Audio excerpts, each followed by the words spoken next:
Good morning, everyone. This is Chris Haughey. Thank you for joining me on Create with Chris. It is the Christmas season and everyone is getting ready, but I thought it would be fun to take some time today to paint this fa la la la la door hanger. And I called it, it's beginning to look like Christmas because they threatened me if I called it fa la la la la plaque. They didn't want to repeat that True story. over and over.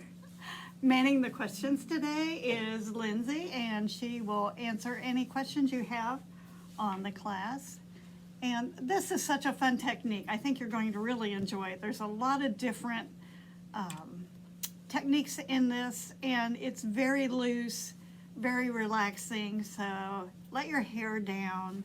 We're going to have a fun class, and hopefully you'll pick up some new tips and tricks and techniques to make your painting life a little bit easier and a lot more fun.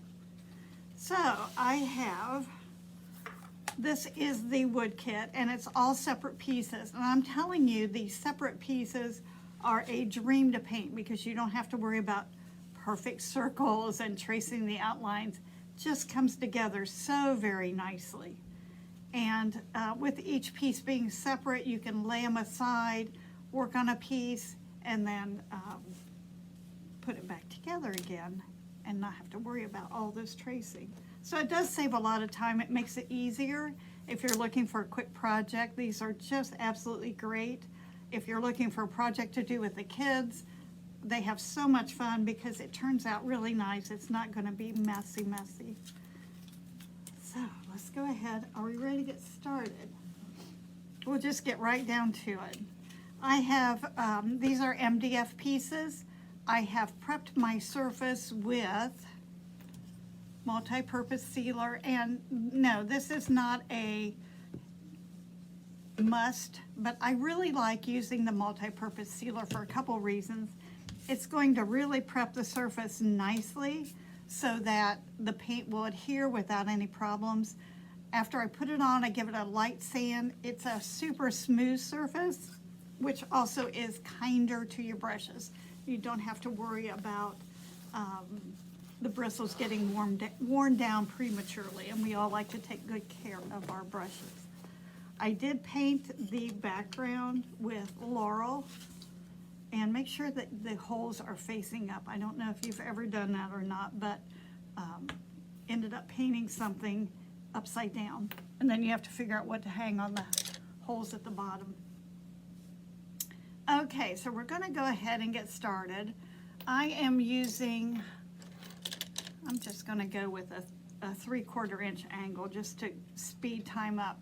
Now I am painting quickly, but this is all recorded so that if you want to paint with me and slow it down, you can stop, watch the recording and stop and start as you go. I did want the bottom of this to become just a little bit lighter.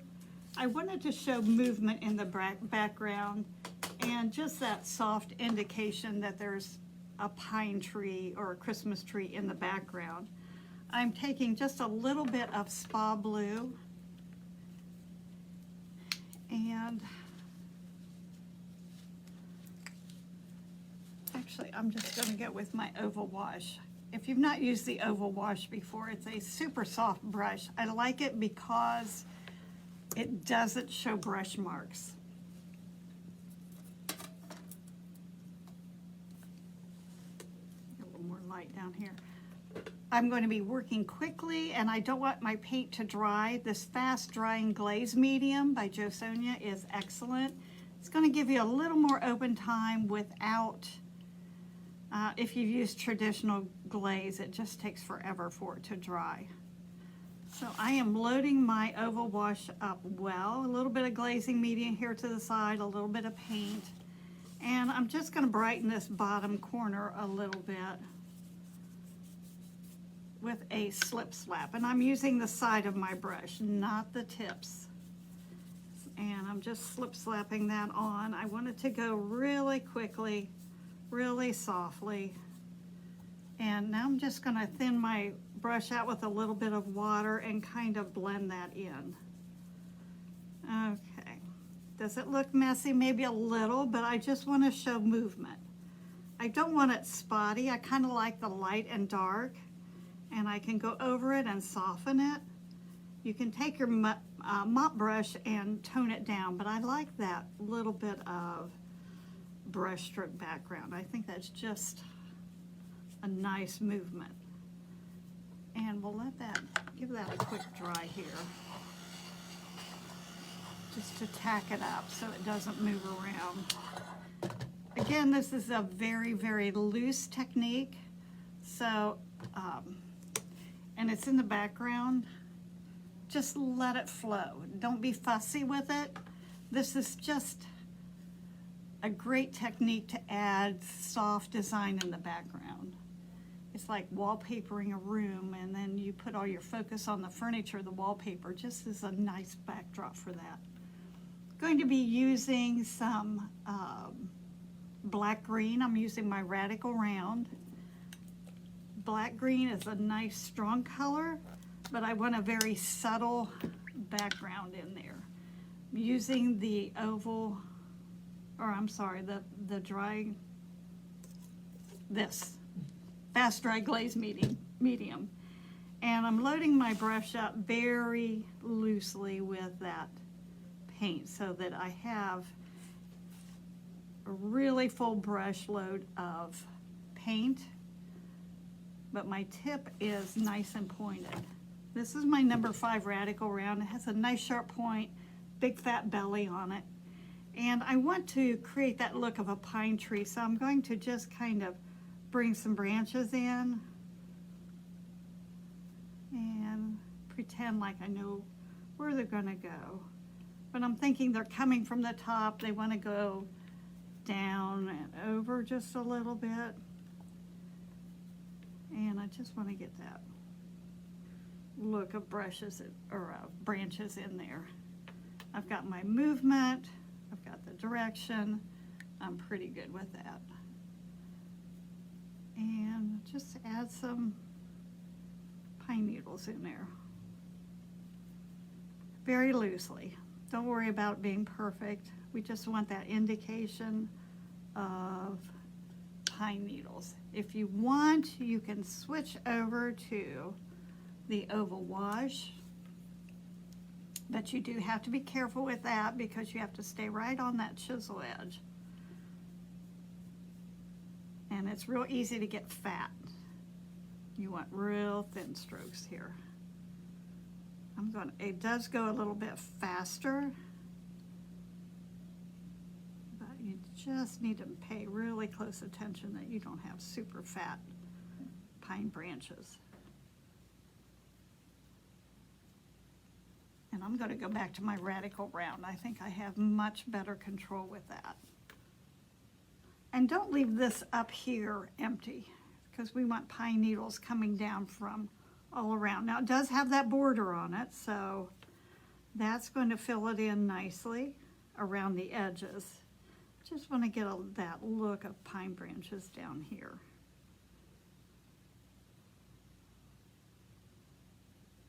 And just let it kind of fill out. And each one of those branches that I kind of swished in there, just want to make sure I have pine needles fairly loosely on that, but not dangling. And probably as I go along, very little of this is going to be visible. Just going to pick up some Hauser dark green. I have not cleaned out my brush. Just going to add some more on there just to start brightening that green color up. And you can see it gets just a little bit stronger and a little bit brighter.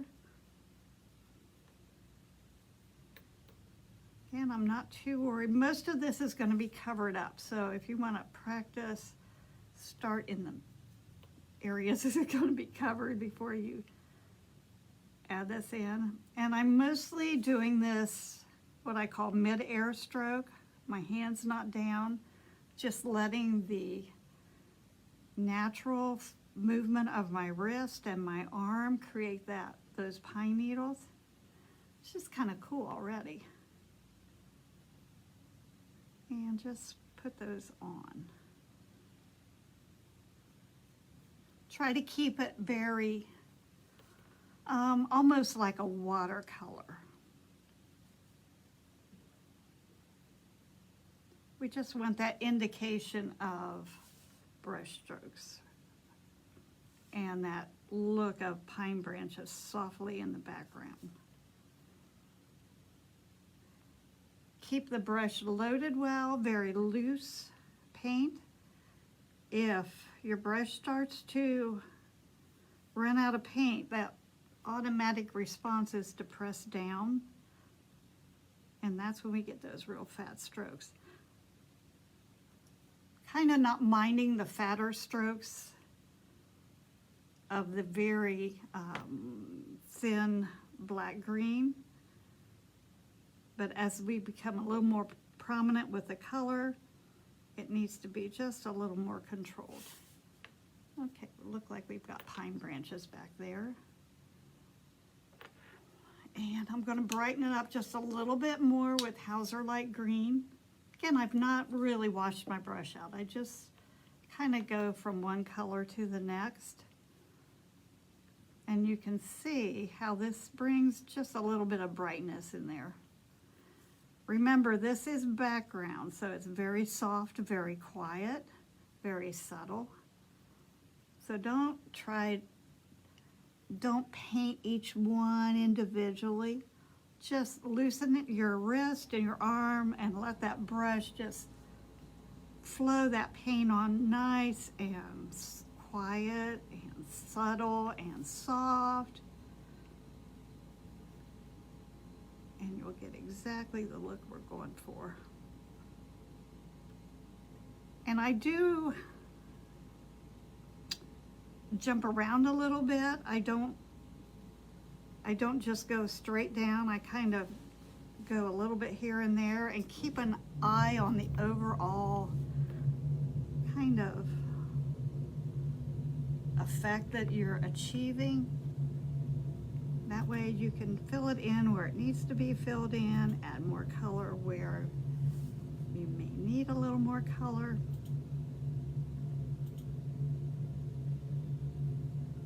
If it starts to drag, pick up more water or more glazing medium.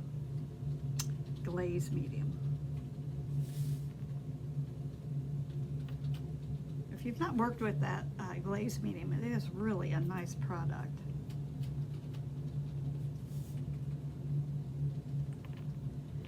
And then one last time, I'm going to pick up some laurel, and that's what we used in the background. That kind of reminds me of Blue Haze. I think it's Blue Haze Light. Yeah, Blue Haze Light. It's just a real subtle color. And I'm just going to put this in here to kind of soften and break up. You can see how that tones it down just a little bit. Staying on the toe of my brush, I like the way that that gives that look of just a hint of the pine needles. See how that starts to break it up.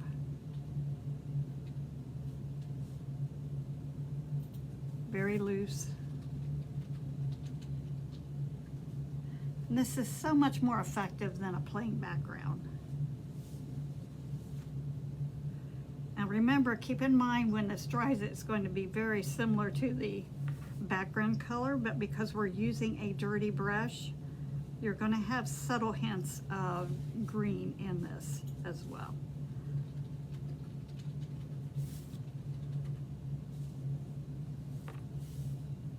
Okay. And then one last time, I'm just going to add a little bit of Spa Blue in there, and that's what I brighten this bottom corner with. Now with the Spa Blue, I'm just going to be a little more careful because this is going to show up just a little bit more. So I don't want to be too heavy-handed with this.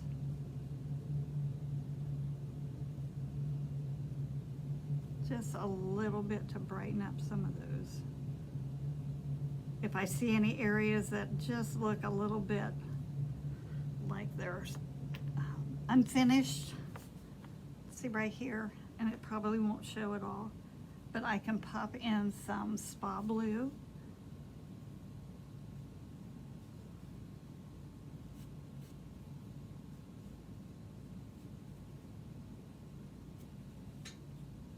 just brighten that up a little bit.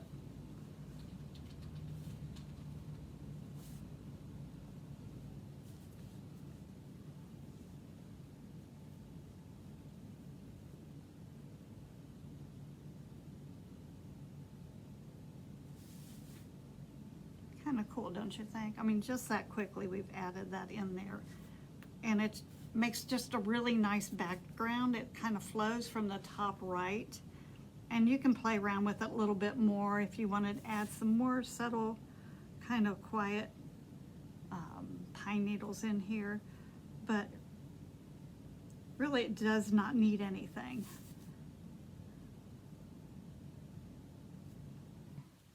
I want to tone this down just a little bit more. I can take the Fast Dry Glaze Medium, and I'm picking up a little bit of Laurel, just thinning it down super thin, and I'm just going to put a very quiet wash over top of everything.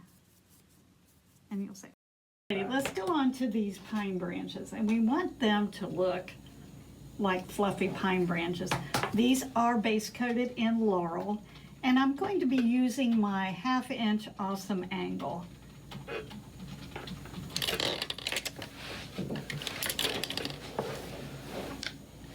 And it's just a little bit longer than most other angles, which is going to give me a little more brush stroke and a little more working time. I want to create these pine needles, but I don't want to have to paint each one individually. So I'm going to show you a really fun technique that's going to eliminate a lot of fussy work. I'm loading my angle with Hauser Light Green on both sides. I still want that nice sharp chisel edge.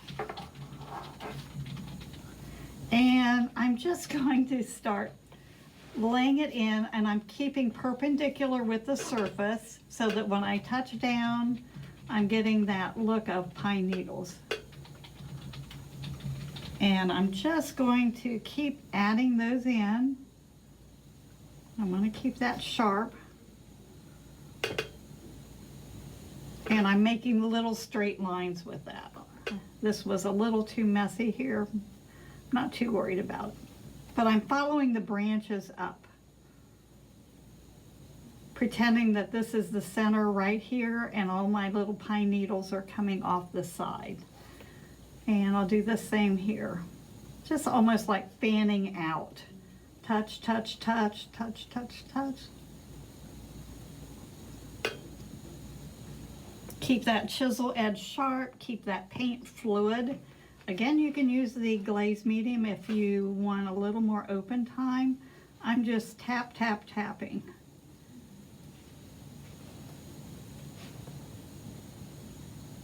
And this is just going to kind of define the direction of the branches.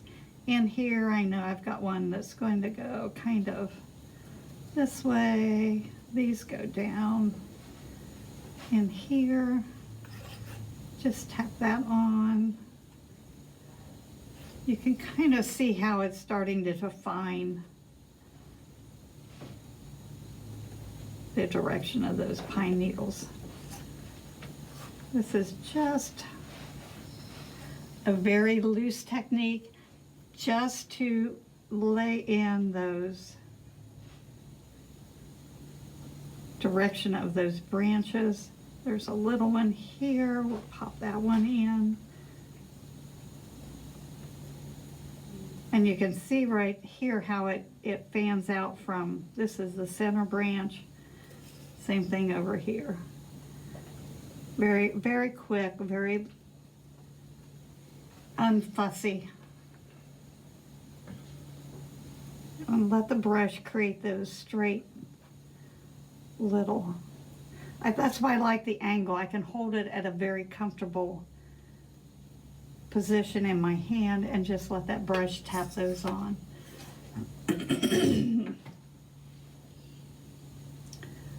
Next, I'm going to do the same thing with Hauser Dark Green. Did not clean out my brush, but here you'll start to notice a little more color. I could start to fan those out from the center. See how it starts to fill it in just a little bit more.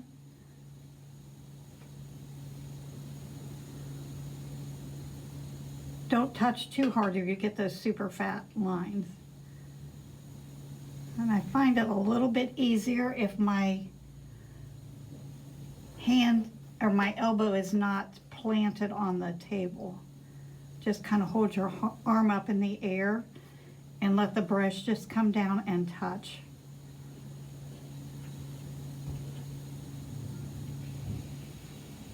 And I am going a little bit quicker than I probably did when I painted the original one. So you slow down a little bit more, you definitely have more control.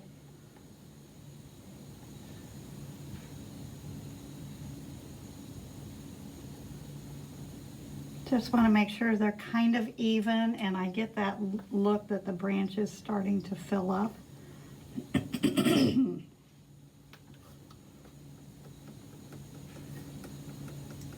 Down here I'm kind of, you know, it can get confusing because they all kind of overlay each other. But this is where you get to decide which branch is in front of which branch. And it's more about consistency than getting it a certain right way. So if I keep all of these little pine needles consistent, it's going to work. And I'm striving for the width of those little cut pine needles as far as the width of the brush stroke. This one's real easy to figure out because it's definitely right there.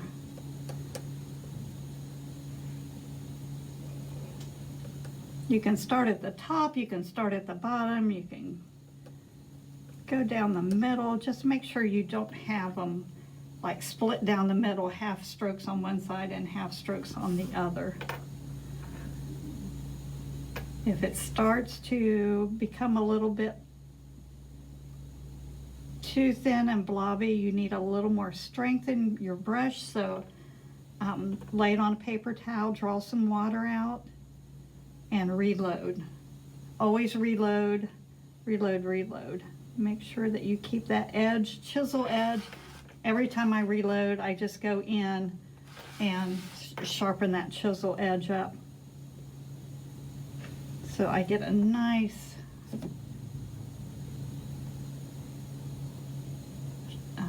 thin pine needles, what we're looking for.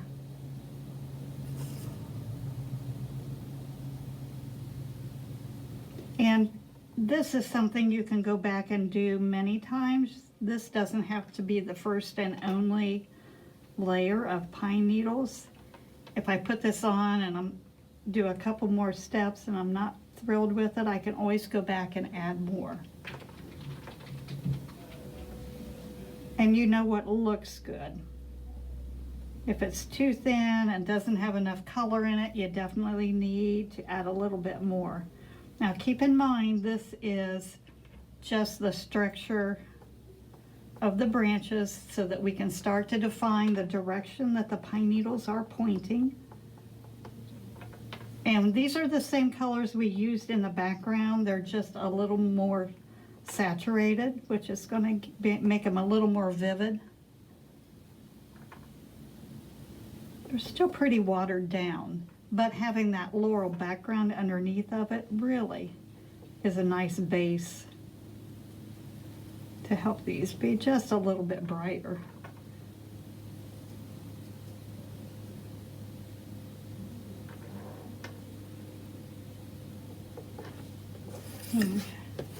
Well, that definitely divided the branches up and pointed them in the right direction. I'm going to give this a quick dry. And I'm using the Ranger Heat It tool. If you don't have one of these, they're super nice because they are very efficient and they're not noisy. They dry quickly. Okay. Now I want to go in and start to add a little bit of shadowing, and I'm using black green. And this is going to also help separate out the branches. This is like the magic part.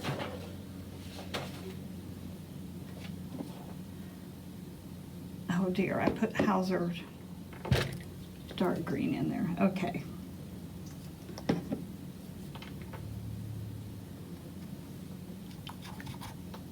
Sometimes these shades of green kind of blend into each other. I grabbed the wrong bottle. I want this dark green.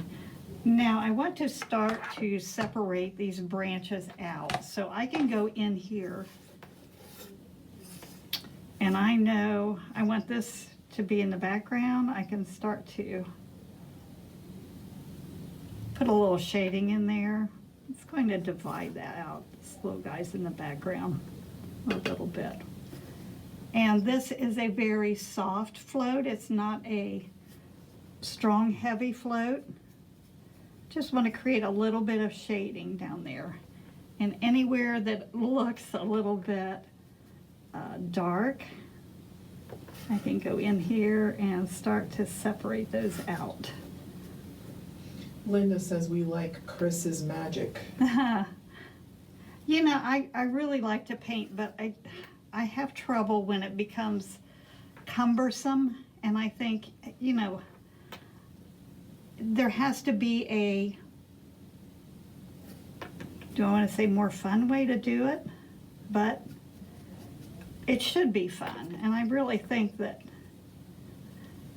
you know, if you can do a few touches as opposed to spending all that time, oh my goodness, everybody enjoys it a little bit more. A little bit of paint makes a big difference, my motto. Just want to separate these out, get a little bit of darkness in there. You can see how now they're starting to divide up a little bit. Okay, now you're thinking, oh man, some of those are really dark. Oh wait, but there's more. You know how that goes. And also I'm going to be putting on some red berries and some twinkle lights. But if I take a little bit of this citron green, just want to put a little bit on right now, because I don't want to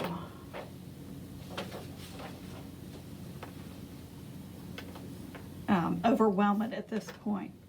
I'm just going to go in here and just start to brighten up some of those tips. Can you see how that just kind of jumps to life?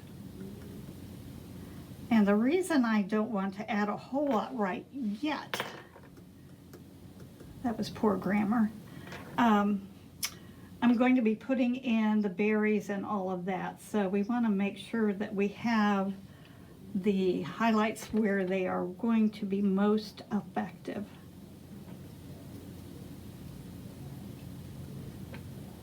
So I'll just put a few on here so you get the idea of how that little bit of highlight, especially in these areas where it's a little bit confusing, I can go in here, make sure that chisel edge is nice and sharp. Look at that. How that starts to fill that branch in.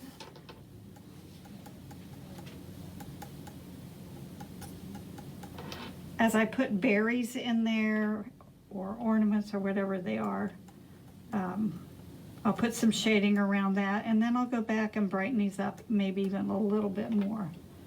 Losing my chisel edge here. And you can tell when that chisel edge starts to quiet down, or it needs resharpened, because that makes such a difference. Here,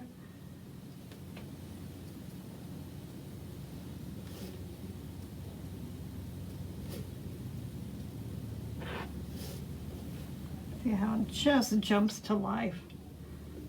Just going to put a few on this one because I know I'm going to have some berries in here.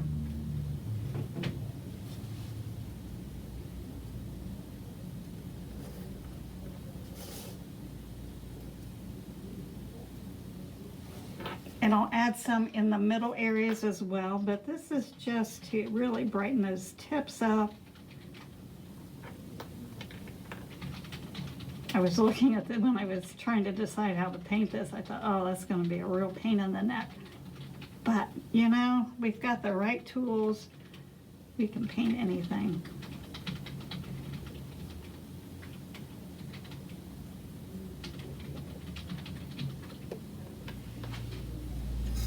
And then I will let this kind of sit here for a minute until we get those berries on there. This is really dark up here. I can go back, and if I think that I need to brighten it up a little more, I can go back with some of the lighter greens and just stroke some of those in there. I'll pick up a little bit of Hauser green and citron green. And I can just go back and brighten that up just a little bit. I thought as it got up toward the frame that it should be just a little bit darker and a little more muted. So you can mess around with that. Right here is a big empty place. I'll probably stick a berry in there. And that's a real good, I know if you have a pattern, you'll probably use where the pattern berries are, but if you have an empty area, it's a real good place to stick some extra foliage in there or the berries or whatever, just kind of fill that up. Isn't that pretty? I mean, just that little bit. We've got that laurel showing through. We've got all shades of green. Just really a nice combination to create that look of pine branches. It didn't take that long either. So I'm going to set this over to the side. I'm going to work on this little branch. And if you have the pattern, you might notice the branch isn't there because I didn't know what it was when I got it, so I didn't paint it. And then later on I found out what it was, so I thought, oh. The branch did the debacle of 2023. Yeah, so, okay, here's the deal. When I paint, I like to use a color palette and not bring in extra colors. So with this, I wanted to be sort of kind of brown, but I didn't want to use a brown. So if you go back to your color wheel 101, opposites usually make brown. So if I mix Hauser dark green and deep burgundy, I'm going to get a real, or Hauser black green, I'm going to get a real dark brown. Okay, we'll go over here. And you can tell if it's too red. As I pat it out, I see a lot of red in there. I'll just pick up a little more green. So I'm using black green and deep burgundy. It's just going to give me a nice brownish color. This thing is like 1.5 inches long, so it's not going to take a lot of paint. And I'm just going to stroke that color on there. One nice, even application of paint. We're going to keep this super simple. I'm not going to spend a lot of time on it. I'm going to pick up my 1/8 inch awesome angle. Got that extra length on it. And a little bit of spa blue. And I found a cool trick. I'll have to show this to you. I was watching on TV, you know how you turn something on to get just a little bit of background noise when you're painting. And they took a piece of, I'm not a friend of double-sided tape.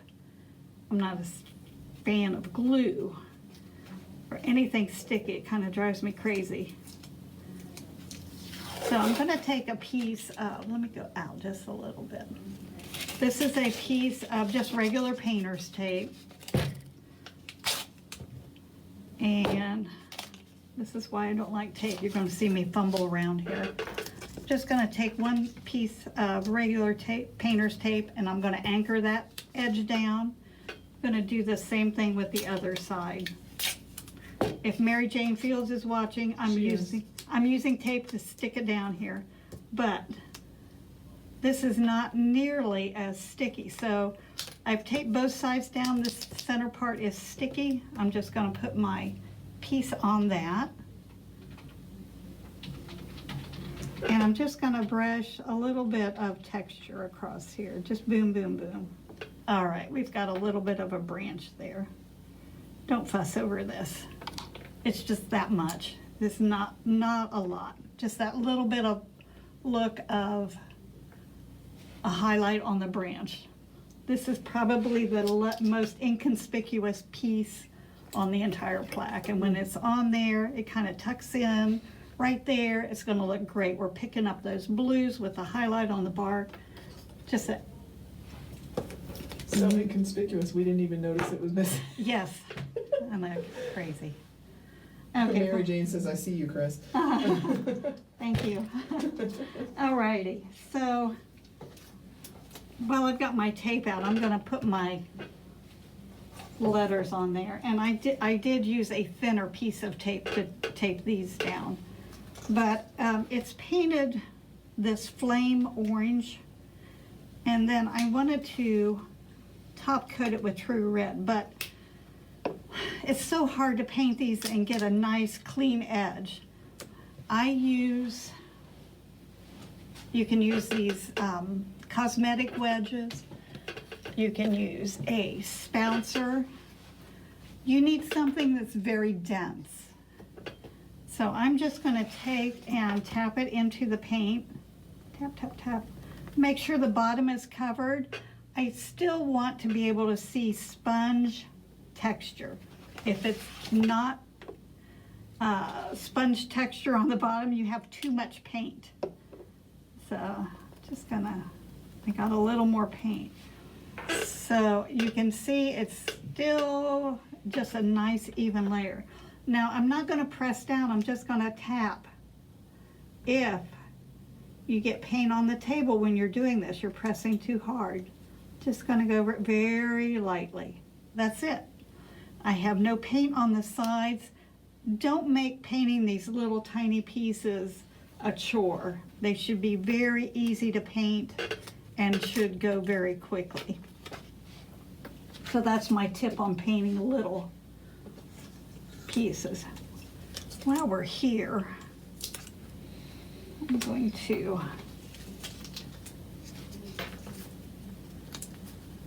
add just a little bit of shading on these letters. And I'm going in with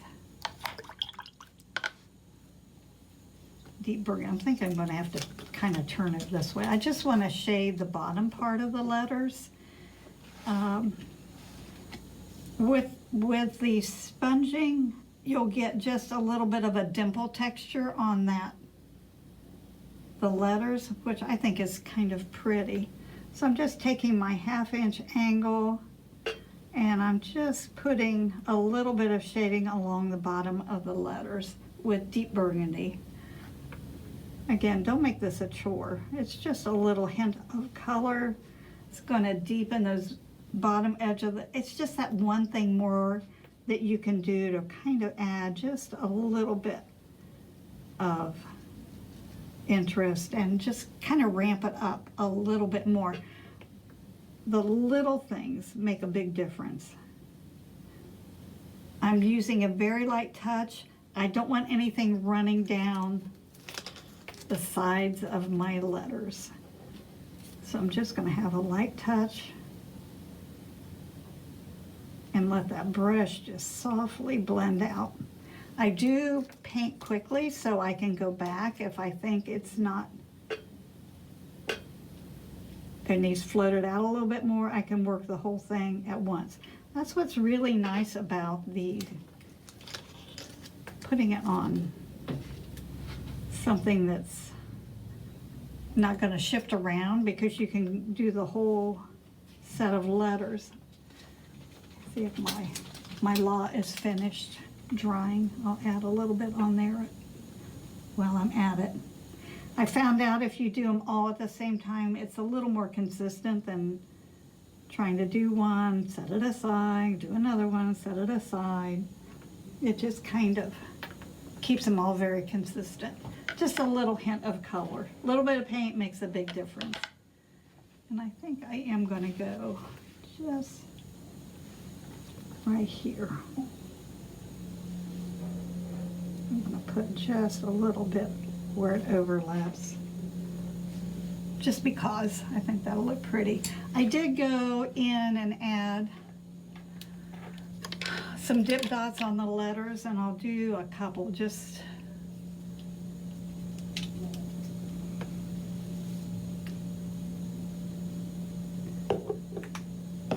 to add some design.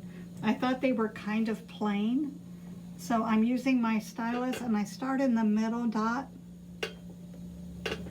and then same thing going the other way, dot, dot, dot, dot, dot. It's just a really quick, pretty way to add some design. And I don't do evidently I can't talk and dot. I don't do every side of the letter. And I don't like this dot right here. I'm going to take it off. That was too much. So take a look at it. I do think that having those dots on there just brightens them up. Kind of, I don't want to say red is a dark color, but it can be. So it does need that little pop of highlight to brighten it up. Go back to R.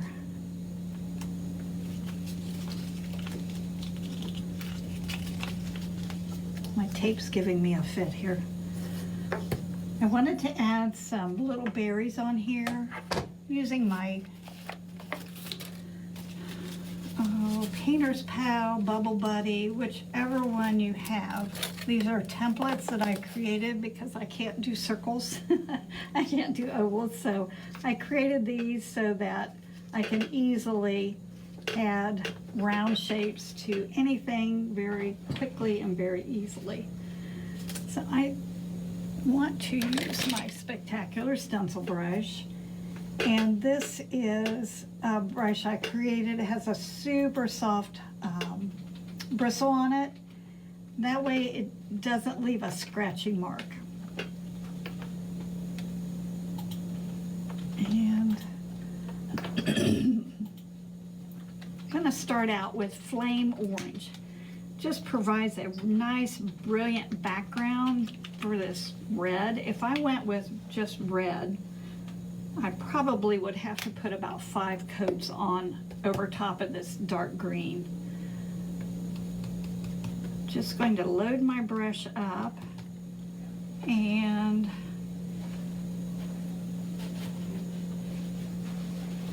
wipe it across the paper towel. I don't want real strong paint on the tips of my bristles because that's what's going to run underneath the stencil. And I can pop that in there. I have a little place there that looks like, I was a little bit careful when I put these on and try not to get them over these splits, but then I decided it really didn't matter. So instead of trying to avoid the splits, I went ahead and put those just where I wanted them to be. I noticed this one has a lot of splits, and I'm going to go just over here. I'm going to tap, and I will, after I tap it, I'm just going to take paper towel and wipe my stencil because that buildup will create a lot of the edges to get a little bit thicker, and I don't want to have to deal with blobby edges. But if I do get them, I'll show you how to easily fix that. And just kind of pop them in wherever.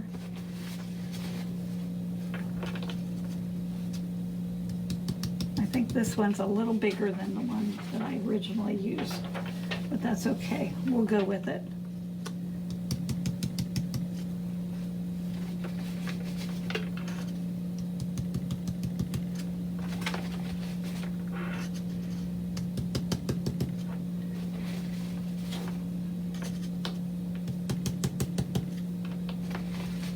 And then I think I'll add one down here. Just want to balance it out a little bit. Give that a quick dry.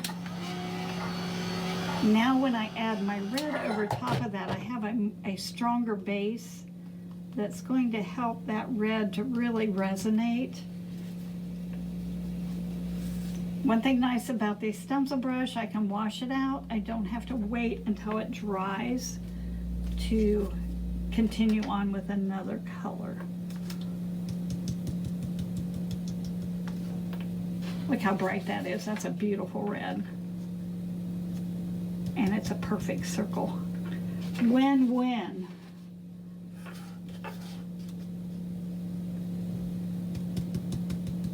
I'm kind of keeping the edge of this kind of folded up or curled up so that I don't drag it through the fresh paint that I just stenciled. However, the stenciling is not a heavy layer of paint.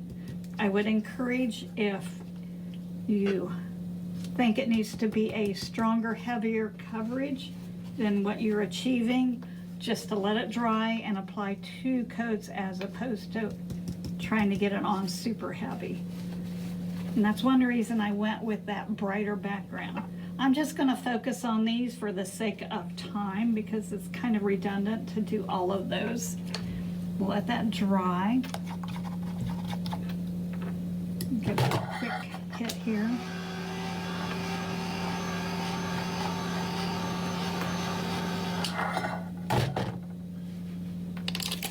Using a little bit of deep burgundy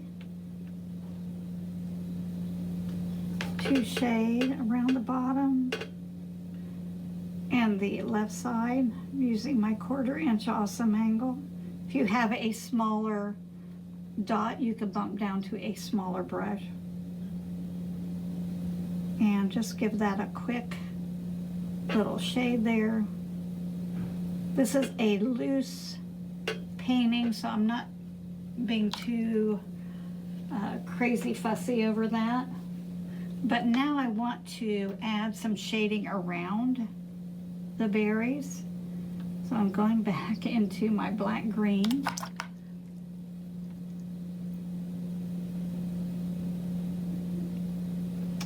And I tucked in there. I'm going to go back to that 1/4 inch angle. A little more control. I squirted that dark green, Hauser dark green in my puddle. And that. Just going to put a little bit of shading around the base of that, so it kind of snuggles it down in that branch. Creates that look that there's shading around there. It's kind of not just sitting on top, but kind of nestled down in those branches. And let it, when it shades, it's going to not be a smooth float because those pine branches are all around it. So I'm just kind of tapping in and pulling it out a little bit. You might see it a little better on this one. And I may go back and deepen that shading even more if I think it might need it. But I don't want a smooth float. I just want it to be just a little bit uneven.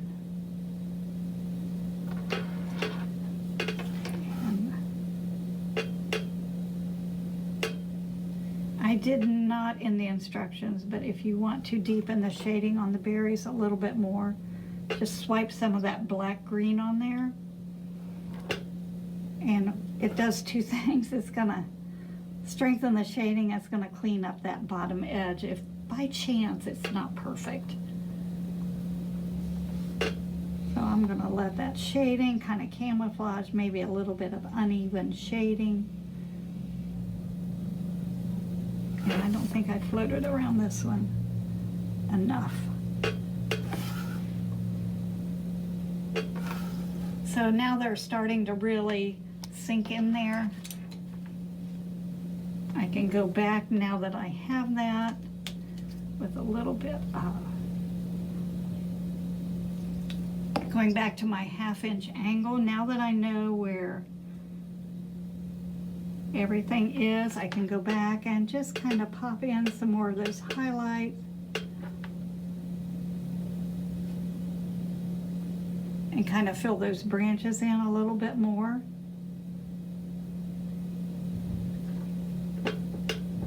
If they're a little bit too not green enough, pick up some more of the Hauser dark green, put a little bit of that citron on the tip, kind of blend it out, go in there and add that two-tone little pine branch. And don't spend a lot of time with this because we still yet have the little sparkles to put in. So that gives you an idea of how to fill that in. And it's just a matter of tapping and pulling and creating that look of, see how it's so dark right here? Just gonna add some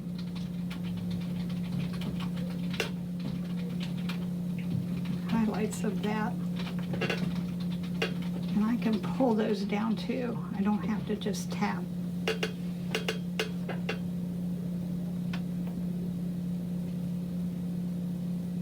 So you can play with this a long time, create that look very quickly. I think it's just a really fun way to add that pine branch. Need to add a little bit of a highlight on those berries, and I'm using my stylus to dip, dot, and drag it out, and it creates that perfect little comma stroke. Dip, dot, and drag it out. Don't try to do this fast or it'll be messy. I've tried it and it's messy.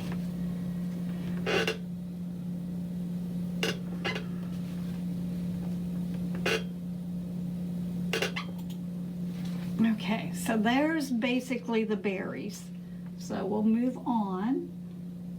We have the branch, the ornaments, the branch.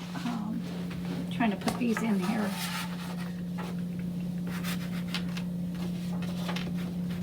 I think we're left with the ornaments. Gonna pop that on there.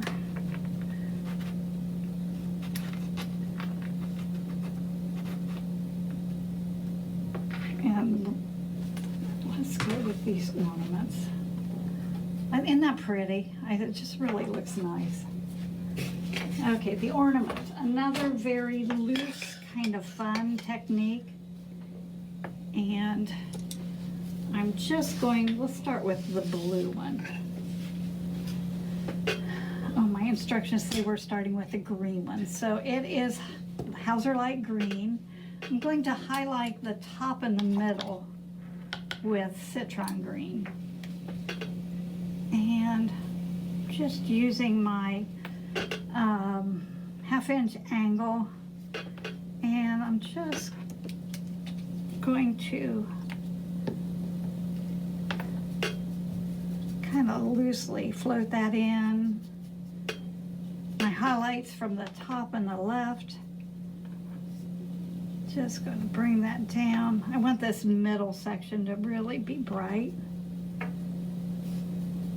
Kind of tapping that on and pulling it out.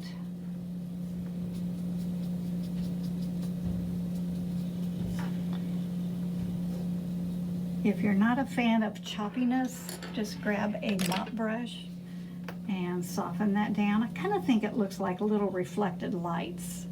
So I'm not opposed to uneven highlights. I think sometimes that adds a little more interest.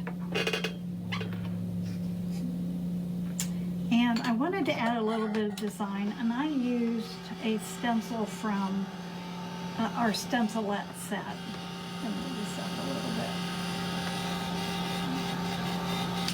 It's a set of 5 stencils, and there's so many different pretty designs in it. I just use them over and over and over. If you're looking for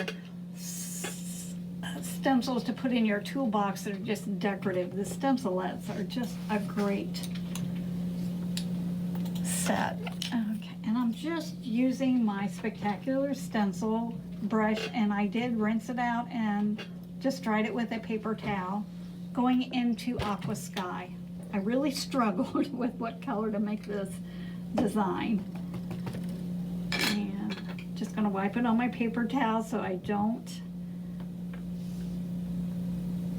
get it too heavy. And I'm holding it down where the ornament thing, I could tape it, there's just not much to tape, so I'm just gonna anchor it down with my hand and very lightly tap that on. I want a fairly strong color, but I'm just going to put one coat on because this is just a subtle design.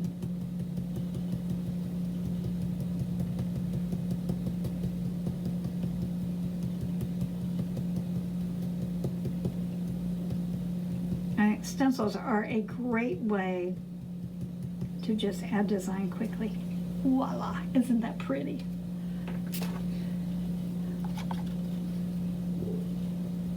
So while I'm letting that dry, I'm gonna move over to the blue ornament while I have that color out.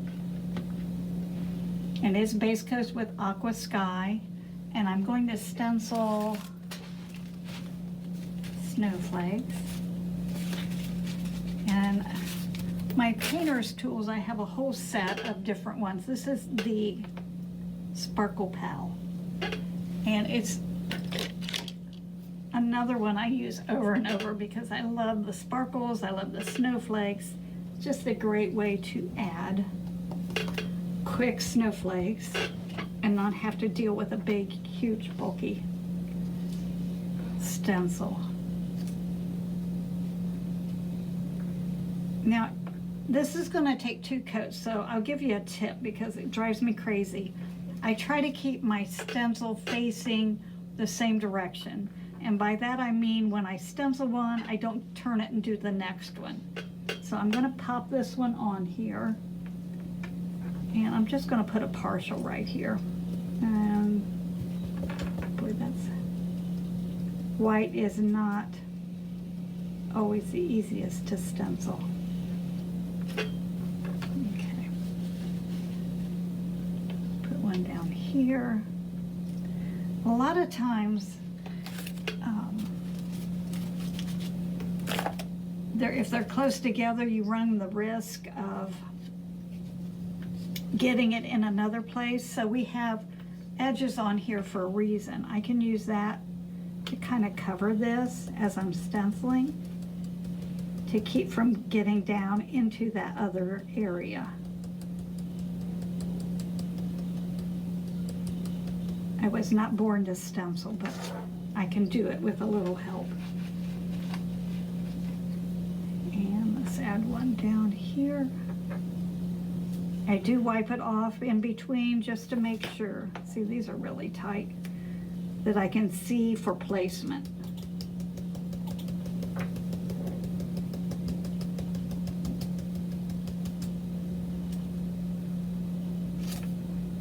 And I got a little bit on there, I'm okay with that. Let's put one down here.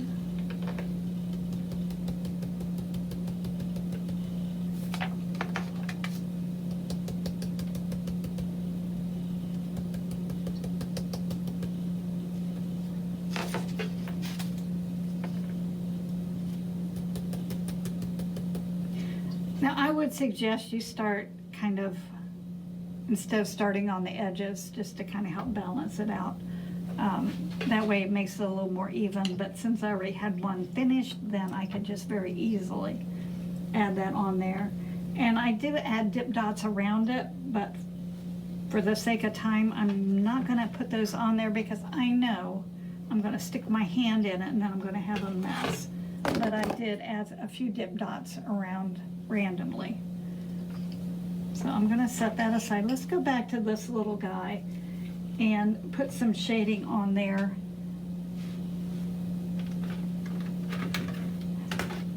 And we're gonna be wrapping it up here kind of shortly.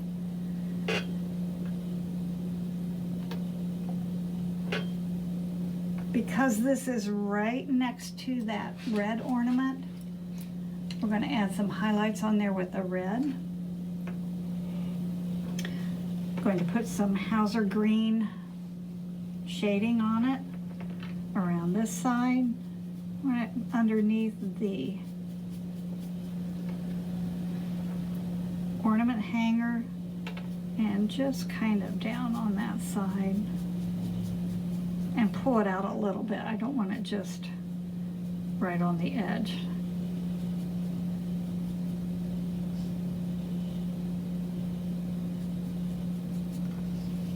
Put just a little bit of this side, not much, just a little bit.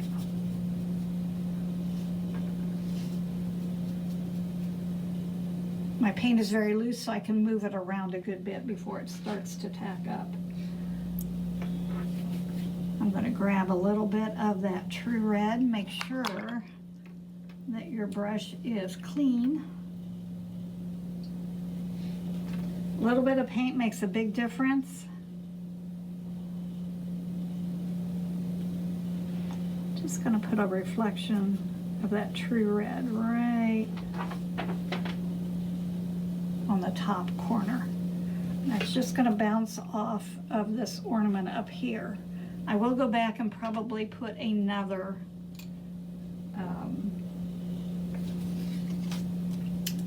reinforce that with another float.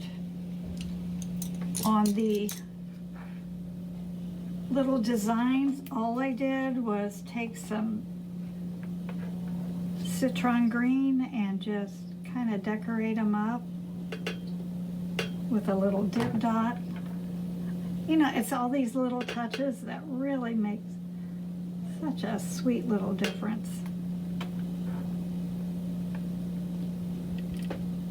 It's very retro looking. It is kind of retro, kind of almost Dr. Seussy. Mm-hmm. Cindy Lou Who.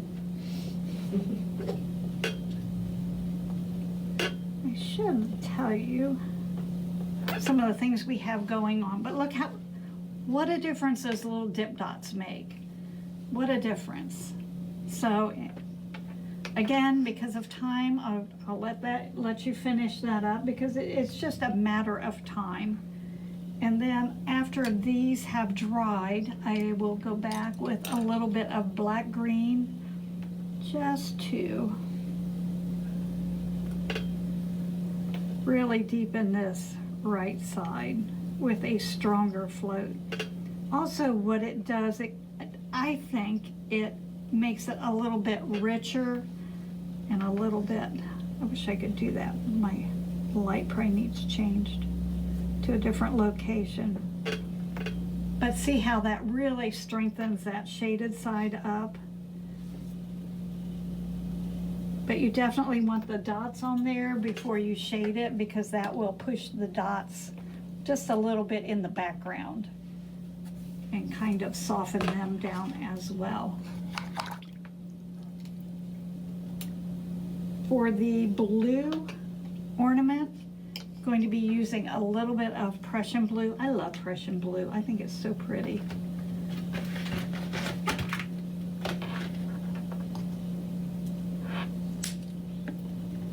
And you can decide after you put the shading on.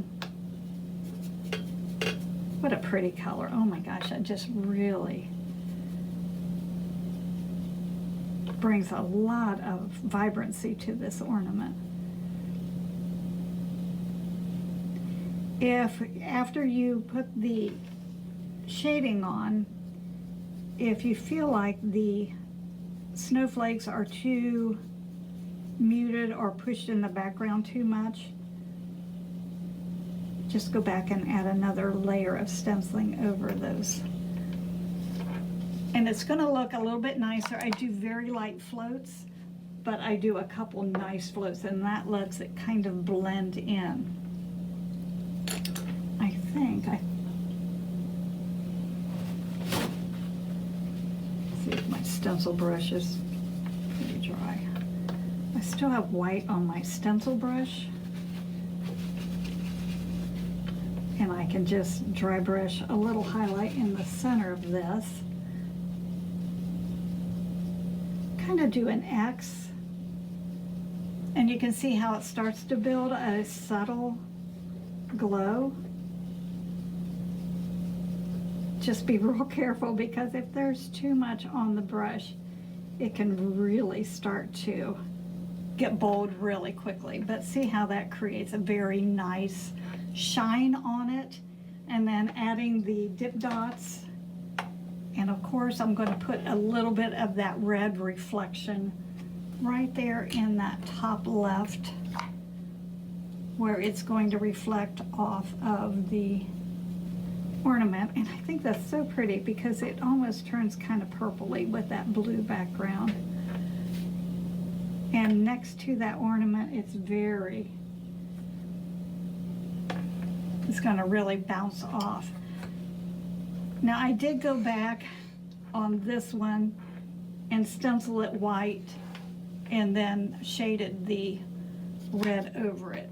It just helps this. You can see how lost that snowflake is. But if I go back, let's see if I can do that real quick and brighten this up.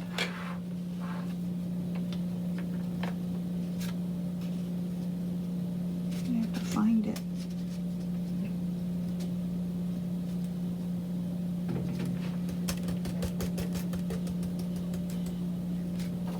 If I put that back on there and then I float a little bit of red over it, it's kind of a trick in adding the reflection without losing the design. See how that becomes red, but I still have that snowflake design.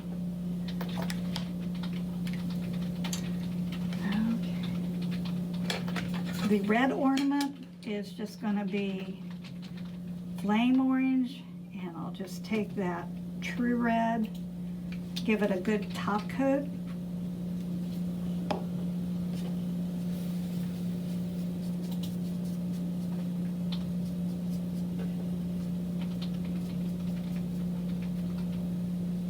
Love this oval wash. You're not going to get brush strokes with that.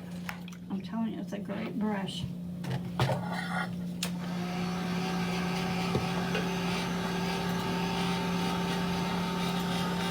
I'll let that dry. Where's my little stripe? Okay, so this will go either way, that way or this way. So you can decide which way you want the stripe on it. I did make mine go down, but then I wanted the holly leaves to face up.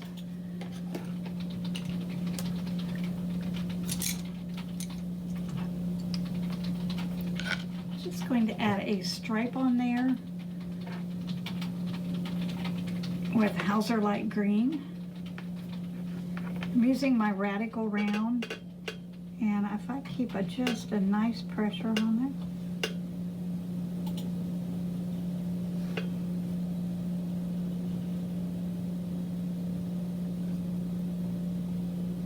the brush wasn't loaded well enough.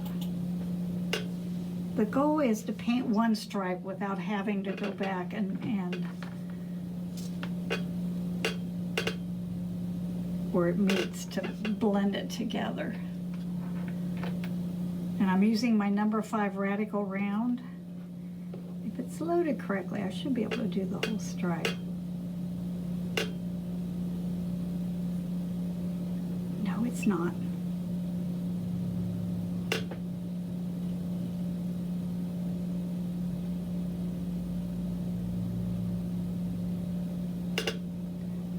Actually, the goal is to get even stripes. So while that's dry, we're going to jump back down to the ornament. I'm going to shade it with deep burgundy.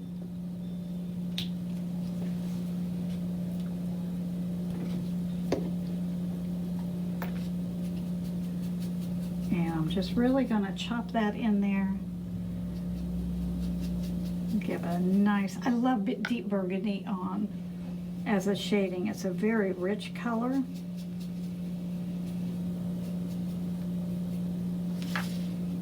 And I'll put just a hint of it on this side.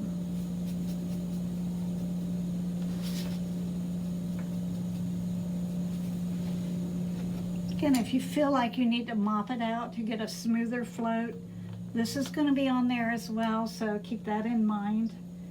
And let's go back here. I think this is just about dry. I'm going to go back with a little bit of Hauser dark green, just to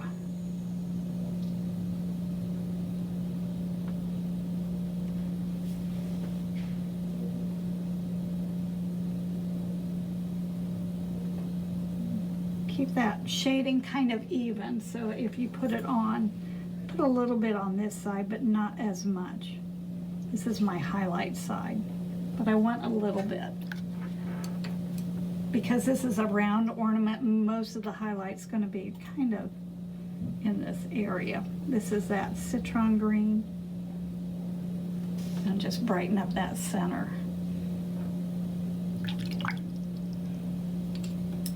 Get this dry. I didn't do much to this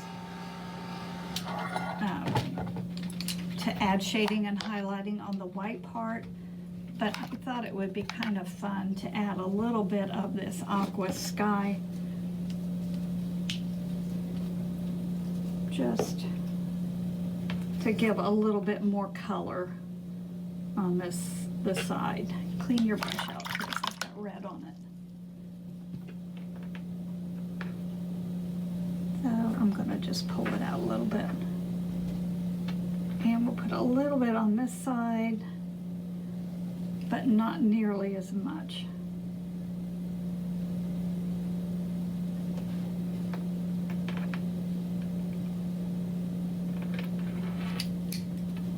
I'm just going to go in.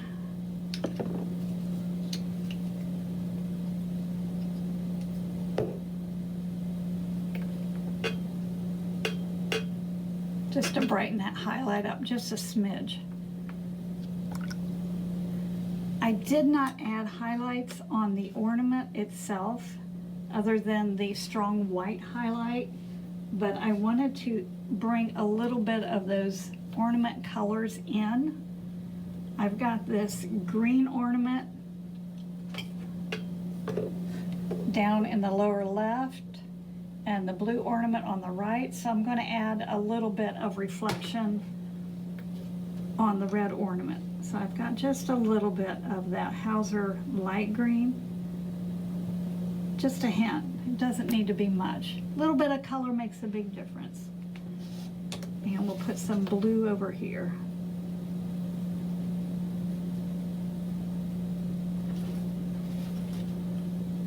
Just enough to make it look like there's a reflection there. I'm going to strengthen that one just a little bit.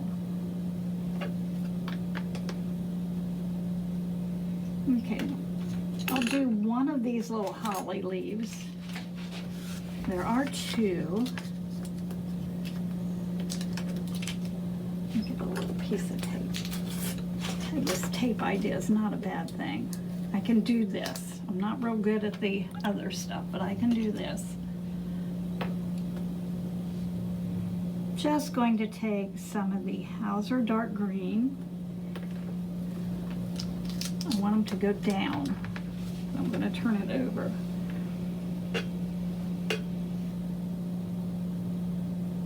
Using my 1/8 inch angle.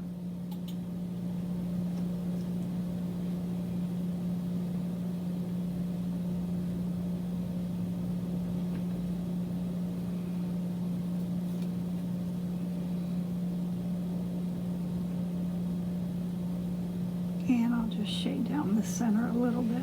I like to put a little bit of a curve on that just to help not make it look so flat. Add a little bit of citron because this is so teeny tiny. I'm going to take my Epic script liner and let it do a little bit of highlight.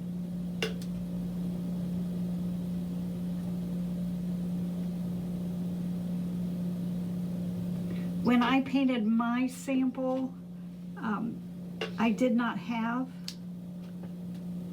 these cut out holly leaves, and I use my holly helper to create, I just stenciled these holly leaves on there. So you have the option that you can either stencil them or use these cut out pieces. I'm telling you right now, this is much easier than stenciling them. And stenciling them is much easier than just painting them. I'm gonna make this very quick and easy. I'm just gonna take the handle end of my brush, add a dip dot of True Red on there. If you don't like that dimple when you dip dot, just go in, wipe your handle off, pick up the excess, and just kind of lift it out until you reduce that height of paint. And then don't forget to add that teeny tiny little highlight in the top left. My paint's too wet. But little highlight on there to brighten that up. Again, you can decide if you want to put this that way and put the ornaments down, or you can put it that way and put the little decorations up, or you can do it this way and put them down or flip them up. So there's a little bit of a choice in that, but because I shaded it with the highlights on the left, I'm just gonna put it in. I like the leaves going down. Just gonna leave it like that. Isn't that pretty? So the only thing I think we have left to do are the little ornament hangers and the highlights. I'm gonna base coat them with slate gray.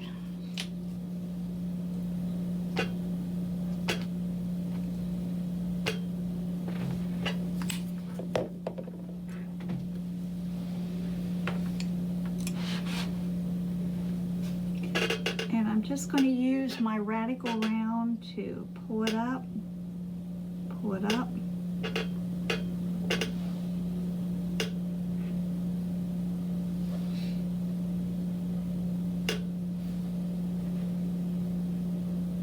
and then be careful when you paint this so you don't end up getting it down the side edges. Just going to tidy up the bottom of those. I kind of like that little ruffled look. Well, it looks like because they do look like that. Yes. We have it.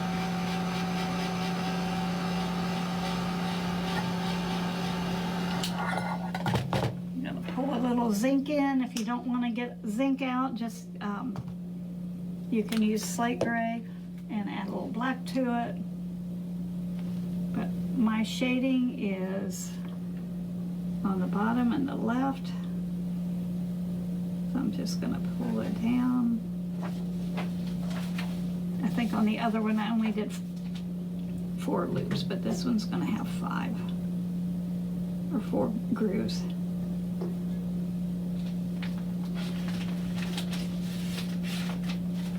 Add a little bit of a highlight here on the left side.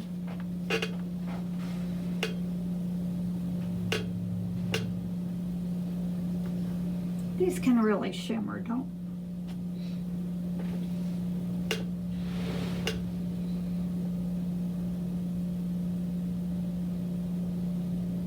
let them be too dark. I kind of like it when they're really bright. I am going to take my Epic script liner and just do a little bit of a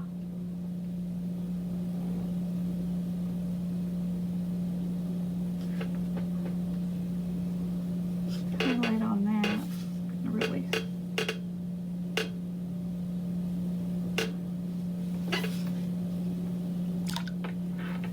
And let this dry.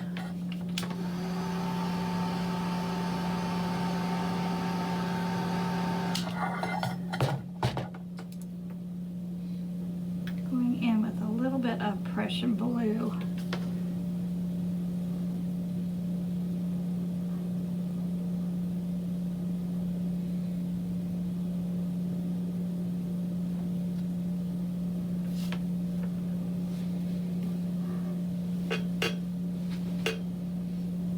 Just to strengthen that pulls a little bit of blue up there as well.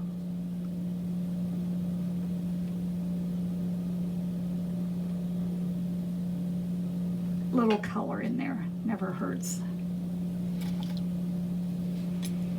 When I do the strings, I'm going to do those with black green and just pull a line down on it. I did put a little knot on there, just a little line on that. Add a comma stroke and some dip dots on the ornaments to highlight them. Okay, let's do some sparkles and I think we'll be good to go. I am going to be using, let's go over here.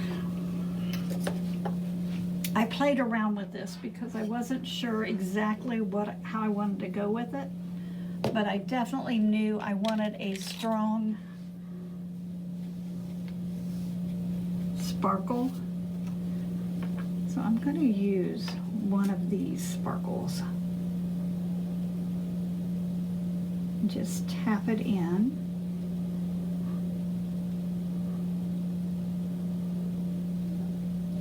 And I found out it's easier to add that sparkle before you add the dry brushing because you can actually see it.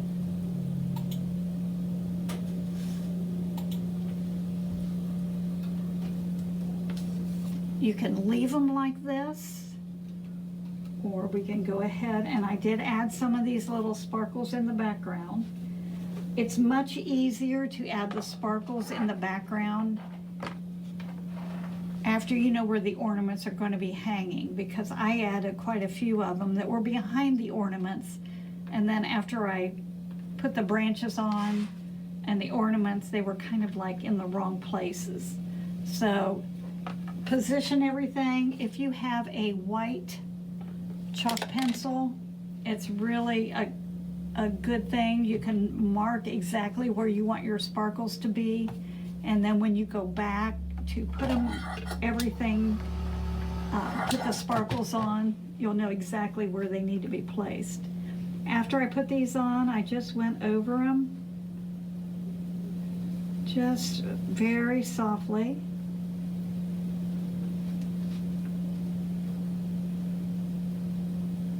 I don't think it was dry. To create a glow.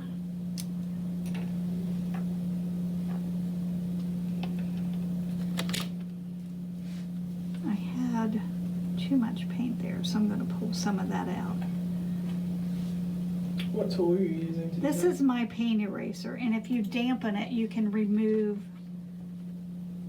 dry paint. So I'm just going to pull some of that blur out so that it's not too strong. It's so easy when dry brushing to get it too heavy-handed. And it just takes patience. But I think it makes such a big impact. So after this is dry brushed, I thought that my sparkle was very muted. So I just took my Epic script liner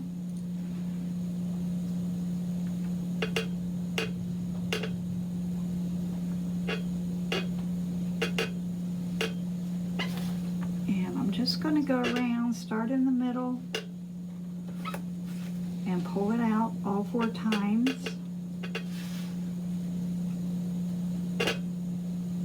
And you've got that template back there that shows you where they're supposed to go, so you don't have to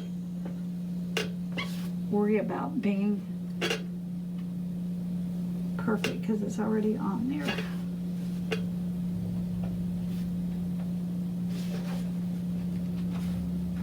This is a fun way to add a sparkle on anything, but look at that. Isn't that pretty? Okay, so I think we have everything painted. We just don't have it all together, but it's just a matter of arranging it. And I use Aleene's tacky glue. I'm not a fan of glue, but that one seems to be very workable and also it's easy to clean up and it doesn't have an odor, so that's like win-win-win. If you have any questions, let me know.